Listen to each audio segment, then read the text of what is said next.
आखिरी दरवाज़ा। रिया एक समझदार और आधुनिक सोच रखने वाली लड़की थी।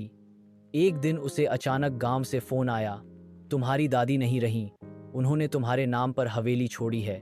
वो हवेली बहुत पुरानी थी, गांव के एक कोने में वीरान खड़ी थी। बचपन में रिया ने वहां कुछ दिन बिताए थे, लेकिन कुछ अजीब अनुभवों के बाद वह दोबारा कभी वहां नहीं गई।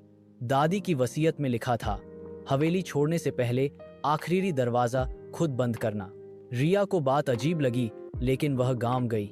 हवेली बड़ी थी, लेकिन सन्नाटा डरावना था।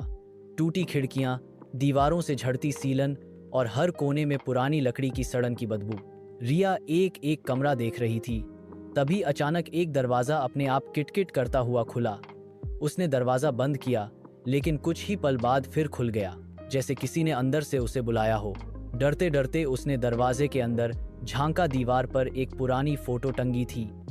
फोटो में दादी के साथ एक लड़की थी, बिल्कुल रिया जैसी, लेकिन उसके आंखें लाल थीं। तभी उसके कान के पास एक आवाज़ आई, बहुत देर कर दी आने में। रिया घबरा गई, पीछे मुड़ी, कोई नहीं था।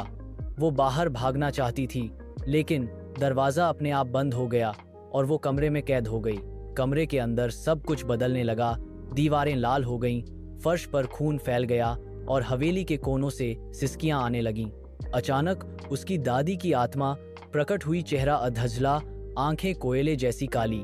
दादी बोली, मैंने भी यही दरवाज़ा खोला था, अब तू मेरी जगह लेगी।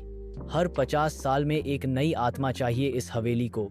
रिया चीखती रही, रोती रही, मगर हवेली ने उसकी आवाज़ निगल ली।